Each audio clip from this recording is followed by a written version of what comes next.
9 अगस्त 2024 को कोलकाता के RG car hospital में 31 ईयर्स की पीजी डॉक्टर का उस हॉस्पिटल के सेमिनार हॉल में बड़ी ही बेरहमी से रेप और मर्डर कर दिया गया। विक्टिम की हालत ऐसी थी कि उसकी आंखों में चश्मे की कांच घुसने की वजह से आंखों से ब्लीडिंग हो रही थी, गर्दन की हड्डी टूटी हुई थी, प्राइवेट पार्ट से खून निकल रहा था, उसकी पैरों को वाइड एंगल में 90 डिग्री खींचा गया था, उसकी वजह से पैरों की हड्डियां भी टूटी हुई थी, मुंह से, नाक से और शरीर के हर हिस्से से खून ही खून निकल रहा था। अब मैं और डिटेल में बताऊंगा तो आप लोग सुन नहीं पाओगे।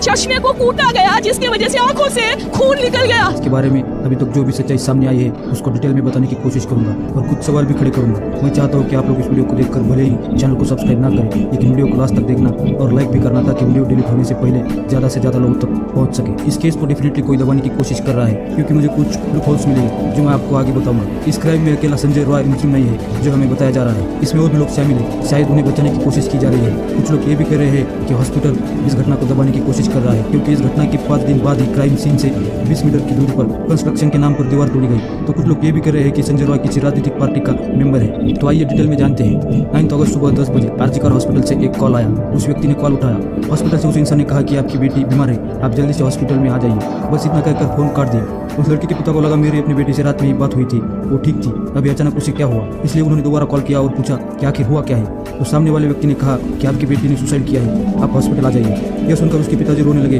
और माँ भी फुट फुट कर रोने लगी। अब वो दोनों हॉस्पिटल की तरफ जा ही रहे थे, उतनी ही देर में एक खबर पूरे शहर और सोशल मीडिया पर आग की तरह फैलने लगी और हॉस्पिटल के बाहर लोगों की भीड़ जमा हो गई। सबके मन में यही सवाल था कि आखिर ये सब कैसे हुआ और किसने किया। उस हादसे की रात उस डॉक्टर की 36 आवर्स की ड्यूटी थी जिसमें डॉक्टर्स को कंटिन्यू डे एंड नाइट जाकर इमरजेंसी के लिए हॉस्पिटल में ही रहना पड़ता है। उन्हें खाना पीना, नहाना, फ्रेश होना सब कुछ हॉस्पिटल में ही करना पड़ता है। उस रात भी विक्टिम और उनके 4 साथी सेमिनार हॉल में नीरज चोपड़ा की मैच देखते हुए खाना खा रहे थे। रात के 3 बजे उन्होंने डिनर किया और अपने अपनी ड्यूटी पर चले गए, लेकिन विक्टिम यानी लेडी डॉक्टर थका हुआ महसूस कर रही थी, इसलिए उसने वहीं रुककर आराम करना ठीक समझा। सुबह के 4 बजे के करीब संजय रॉय उस सेमिनार हॉल में जाता है और डॉक्टर का रेप करता है। इसी दौरान डॉक्टर की मौत भी हो गई। इसके बाद सुबह 7:30 बजे बॉडी को देखा गया और जैसा मैंने शुरू में कहा था 10 साढ़े 10 बजे डॉक्टर के पिता को कॉल करके कहा गया था आपकी बेटी ने सुसाइड किया है। बॉडी को 7 या 7:30 बजे देखा गया और डॉक्टर के पेरेंट्स को 10 बजे बता दिया। इसके बावजूद उसके पेरेंट्स जब वहां पहुंचे तो उन्हें उस सेमिनार हॉल के बाहर 3 घंटों तक रोक के रखा गया। उसके पेरेंट्स रोते रहे, मिन्नतें करते रहे, हाथ जोड़ते रहे, हमें अपनी बेटी को देखने दो, फिर भी उन्हें बाहर रोक के रखा गया और 3 घंटों बाद अंदर जाने दिया।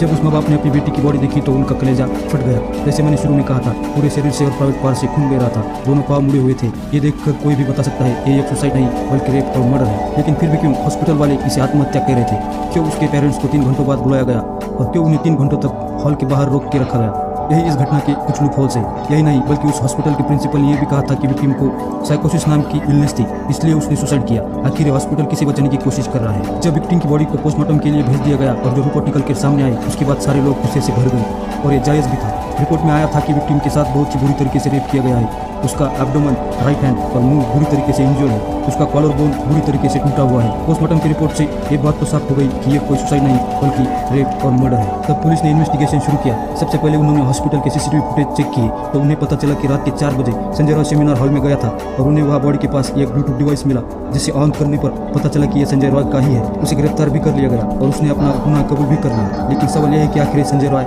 है कौन? संजय रॉय एक वॉलंटियर था, यानी कि पुलिस को ट्रैफिक के समय या ऐसे ही छोटे मोटे काम के समय मदद करने वाला। वो कोलकाता पुलिस का स्टिकर अपनी बाइक पर लगा के घूमता था और कोलकाता पुलिस की टी-शर्ट और कैप भी पहनता था।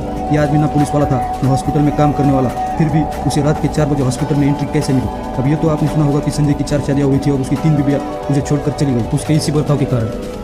लेकिन इसके अलावा यह भी पता चला है कि संजय रॉय का ये पहला क्राइम नहीं है। इससे पहले उसने आरजी कार हॉस्पिटल से ही एक महिला का नंबर चुरा कर उसे फोन करके धमकाता था कि मुझसे मिलने आ जाओ। इसके अलावा कुछ महीनों पहले ही एक लेडी डॉक्टर ने संजय के ऊपर मिसबिहेविंग का केस किया था। इतने सारे क्राइम करने के बावजूद उसके ऊपर कोई एक्शन क्यों नहीं लिया गया? आपको क्या लगता है कि इस क्राइम में संजय के अलावा और भी लोग शामिल है?